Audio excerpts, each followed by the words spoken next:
About a couple of months ago, I ran into Mac at another event, and he told me about this event. I didn't know anything about the 21st of September and its significance. And I said, well, I'm ready to help you. Just tell me how I can help. And he said, well, I'm looking for speakers. So I said, I'll speak. But after that, then he found other speakers. So I went back and I said, well, I don't need to speak. He said that we already printed the program. So that's what you get. I'm speaking to you today not as a Muslim or Arab American or none of the background, just as a citizen of the world, one of you, just basically one of us, basically sharing the view about war and peace.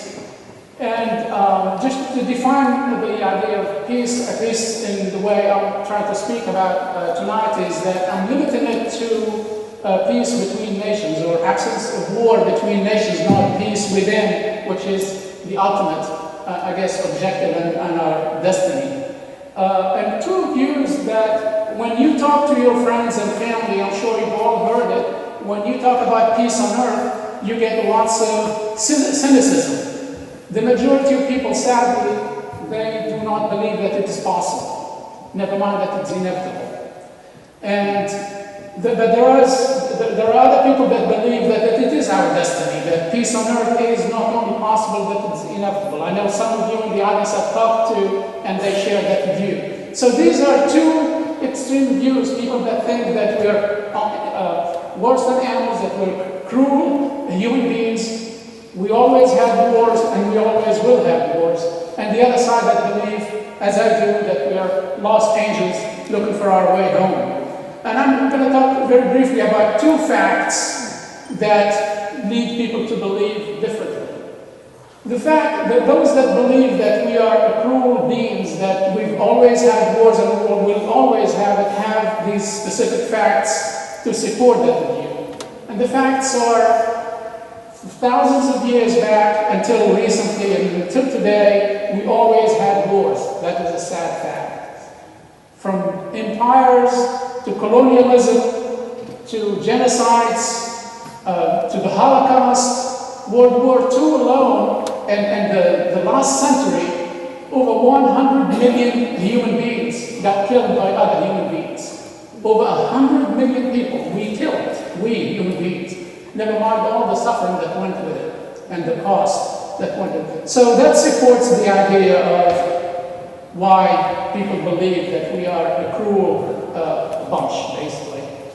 The ultimate crime, basically, of all history is slavery. It's just unbelievable that it went on for hundreds of years, and almost it was practiced under all religions. Islam forbade it 1,200 years ago, but still, in all cultures, we as human beings, we perpetrated that crime. So looking at those facts, that it's repeated over and over again, people then tend to believe that we human beings are a cruel bunch. I would like to make one correction to that view by saying that all of those events were not caused by the majority of people, they were instigated by the powerful, by kings, by so-called leaders who used their opportunity for power to go and take advantage, basically, of other countries and other nations and weaker societies, not the majority of people. An optimistic view also about the progress. There are 193 countries right now that are recognized by United Nations. And since I'm not an expert on this, I had to do quite a bit of research on the subject, other than my intuitive view that we are good and we are moving towards peace on earth. But looking at, there are different maps that show wars around the world and the type of wars. By definition of the United Nations right now, there are only 10 wars going on around the world. And you have to count Iraq, Afghanistan, you have to count the Libyan and the Syrian also uprising, and you have to even, Somalia, another one, you also have to count the war on drugs in Mexico. So you have to drop to that level of definition of war to get to 10 wars around the world. So the fact is, the idea of colonialism or countries invading other countries because they're weaker to take advantage of their resources, etc., is disappeared as a form of war from the world. If you look at Europe, the history of wars through as far as we can tell, one country invading another country. There is a European Union now where you can basically travel without even an ID from one country to the other. The idea that European countries would have a war among themselves is unlikely as the United States having a war with Canada. I say that to say that there is a huge, huge shift in the world. There is an awakening, there is information, and there is the means to make the difference. More and more people are awakening to these facts, and as you heard tonight, from different points of view and different backgrounds and different religions, people are saying, we know better than maybe what our leaders are saying. Another thing that leads me to believe that things are changing and changing big time for the better is the level of activism.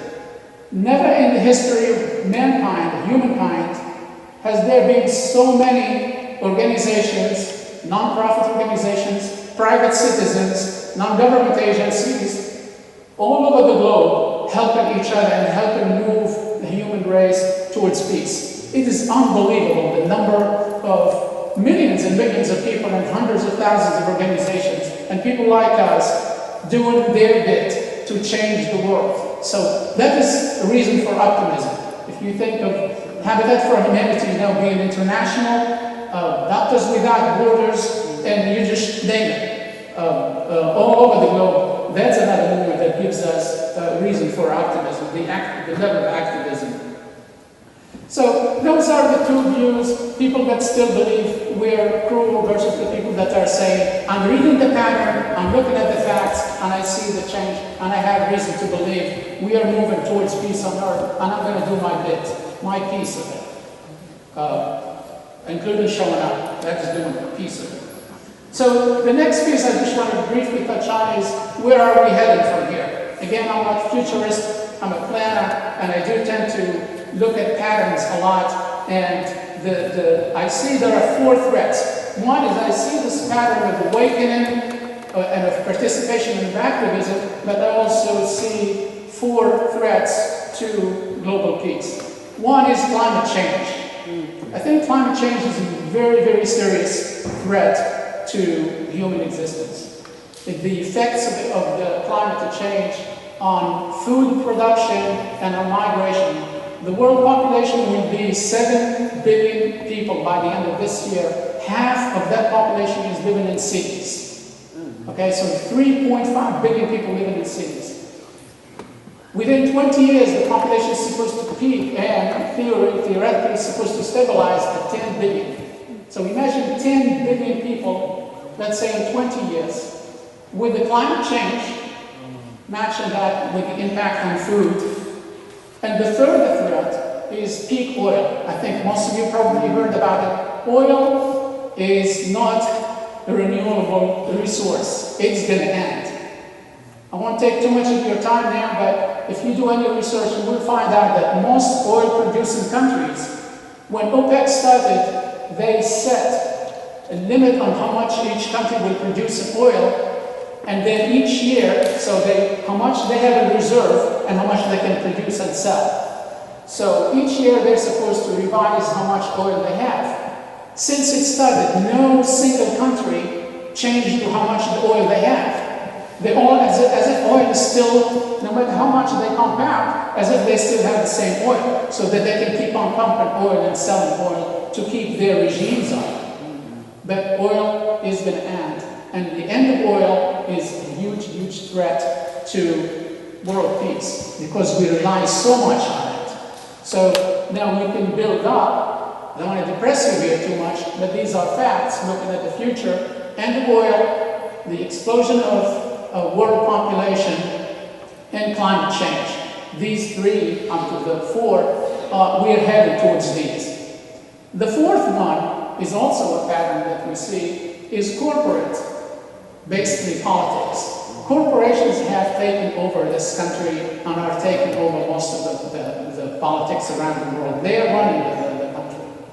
and that is the fourth threat.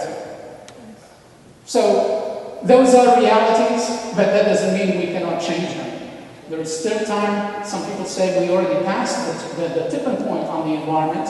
I believe that, with limited knowledge and Al Gore thinks that we have 2 years left. So those are the threats. Just to briefly give advice on what we can do about it. And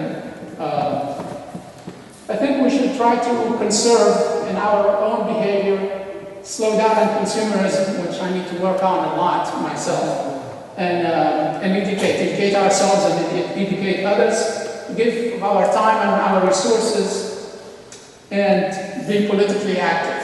We have to not just vote, but we have to write to our congressmen. I wrote to them about this event, begging them to help us with the radio station here. WHRV, our public radio station here, I lobbied them for close to a month to have the Kathy Lewis show, the Hearsay, dedicate the 1 hour of their show on world peace. I thought that's a viable subject to have as a talk show. They talk about dog food, They would not even respond. I ended up going to the station. I gave them contacts from USAID, friends I have, from United States Peace Institute. I got in touch with ODU and they volunteered, the professor and someone from Joint Forces who actually is working in the United Nations. Last week she was, the whole week she was sending me emails from the United Nations. They gave us 3 minutes. So that's why we need to be more active to get these people's attention. You have to be the eagle. You have to be aggressive about peace if you want to make a change. And with that, I'll thank you.